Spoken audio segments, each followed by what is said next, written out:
ஸ்ரீமாத்ரே நமக. ராகு கேது பெயர்ச்சி எப்போ வருது அப்படிங்கிறதான் நிறைய பேர் கேட்டே இருந்த ஒரு விஷயம். ராகு கேது பெயர்ச்சி எப்போ வருது அப்படின்னா 26/4/2025 சித்திரை மாதம் 13ஆம் தேதி சனிக்கிழமை மாலை சுமார் 4:20 ராகு பகவான் மீன ராசியிலிருந்து கும்ப ராசிக்கும், கேது பகவான் கன்னி ராசியிலிருந்து சிம்ம ராசிக்கும் பயிற்சி ஆகக்கூடிய நிகழ்வு தான் இந்த ராகு கேது பயிற்சி. நான் இதில் குறிப்பிட்டிருக்கக்கூடிய அந்த நேரம், இந்த தேதி எல்லாமே வாக்கிய பஞ்சாங்க அடிப்படையில், அதாவது கோயில்களில் கடைபிடிக்கக்கூடிய அந்த முறைப்படி தான் நான் தெரிவிச்சிருக்கேன். இந்த ராகு கேது பயிற்சி பற்றி ஒவ்வொரு ராசிக்கும், மேச ராசியிலிருந்து மீன ராசி வரைக்கும் நம்ம பயிற்சி பலன்கள் வெளியிட்டிருக்கோம். அது நீங்கள் ஒருவேளை பார்க்கல அப்படின்னா கீழே டிஸ்கிரிப்ஷனில் பாருங்கள். நம்ம சேனலில் மறக்காமல் சப்ஸ்கிரைப் பண்ணுங்கள். ஏன்னா நம்ம சேனல் நீங்கள் சப்ஸ்கிரைப் பண்ணிங்கன்னா தான் அடுத்தடுத்த எங்களோட பதிவுகளை தொடர்ந்து பார்க்க முடியும். மீன ராசிக்கு இந்த ராகு கேது பயிற்சி எப்படி இருக்குது அப்படின்னு பார்த்தோன்னா, மீன ராசியிலிருந்து ராகு பகவான் பயிற்சியாகி 12ஆம் வீட்டிற்கும், அதே போல் கேது பகவான் 7ஆம் வீட்டிலிருந்து 6ஆம் வீட்டிற்கும் பயிற்சி ஆகுறாங்க. இதனால் மீன ராசிக்கு என்னென்ன மாதிரியான பலன்கள் ஏற்படும் அப்படிங்கிறத பார்ப்போம். மீன ராசிக்கு ராகு பயிற்சினால என்னென்ன மாதிரியான பலன்கள் அப்படின்னு பார்த்தோன்னா, மீன ராசிக்கு இதுவரைக்கும் ராசியில் அமர்ந்து கொண்டிருந்த ராகு சில தடைகளையும் குழப்பங்களையும் கொடுத்துருக்கார்.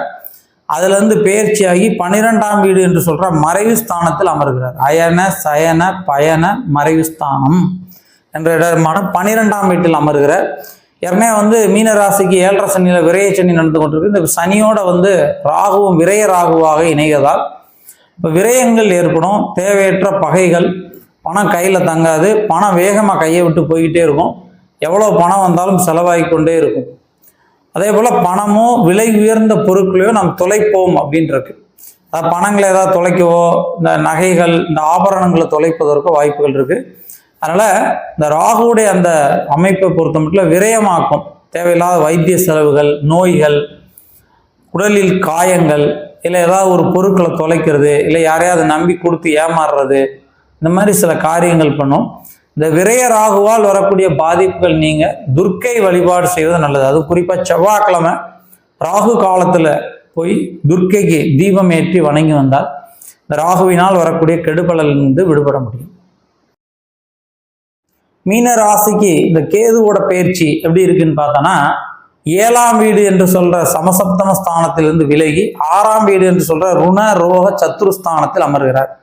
இந்த கேதுவை போல் கெடுப்பார்கள்னு சொல்லுவாங்க. இந்த மீன ராசிக்கு கேது சில கெடுதல்களை தொடங்கிட்டுனா 6இல் மறைந்திருப்பதால், ருணம் அப்படின்னா கடன், ரோகம்னா தேவையற்ற விரய செலவுகள், வைத்திய செலவுகள், சத்ரு அப்படின்னா பகை, யாரோட சண்டை போடுறது, நாமவே பேசாமல் இருந்தாலும் அவங்களா சண்டை இழுப்பாங்க. அப்புறம் நம்ம சண்டை போட்டோம், நீங்கள் சண்டை போட்டீங்கம்மாங்க.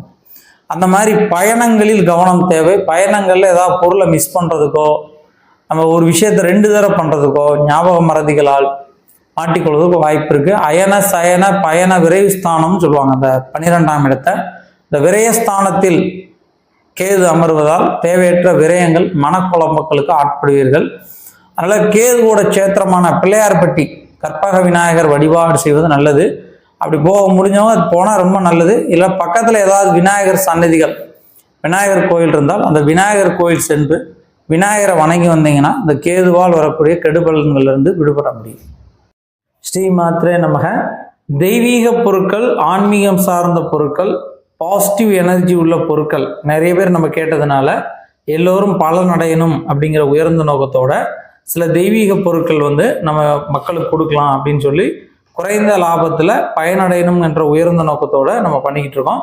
அதாவது ருத்ராட்ச மாலை, கருங்காலி மாலை, ஸ்படிக மாலை, தேவதாரு மாலை, அதுபோக கோமதி சக்கரம், பழம்புரி சங்கு, விஷ்ணு சக்கரம், வாஸ்து யந்திரங்கள், குரு யந்திரம், மகாலட்சுமி யந்திரம், ஆடலா சோவிகள், ராஜசோழி, மகாலட்சுமி சோழி, கௌரி சோழி, இப்படி நிறைய தெய்வீக பொருட்கள்.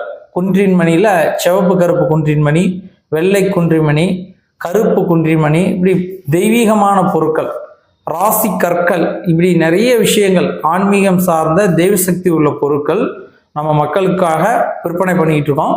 அதை குறைந்த லாபத்தில் பண்ணிக்கிட்டு இருக்கோம். அப்படி உங்களுக்கு ஒரிஜினல் வேணும் அப்படின்னு நினச்சிங்கன்னா கீழே இருக்கக்கூடிய அந்த லிங்க்ல, டிஸ்கிரிப்ஷனில் அந்த லிங்க் கிளிக் பண்ணி நீங்கள் தெய்வீக பொருட்கள் வேணும் அப்படின்னு சொன்னீங்கன்னா உங்களுக்கு எங்களோட விலைப்பட்டியல் வரும். அந்த விலைப்பட்டியலை நீங்கள் பார்த்துட்டு எங்கிட்ட உள்ள பொருட்களை நீங்கள் வாங்கிக்கலாம். எல்லா பொருட்களுமே நாங்கள் சாப நிவர்த்திகள் செய்து, பூஜைகள் செய்து, சுத்திகள் செய்து, பூஜை செஞ்சு அதுக்கு உரி ஏற்றி தான் உங்களுக்கு அனுப்புவோம். அப்படி உங்களுக்கு ஏதாவது பொருட்கள் தேவைப்படுதுன்னா டிஸ்கிரிப்ஷனில் கீழே லிங்க் கொடுத்துருக்கேன், அதில் போய் கிளிக் பண்ணி பாருங்கள். அல்லது கீழே இருக்கக்கூடிய இந்த நம்பரை தொடர்பு கொள்ளுங்கள். நன்றி.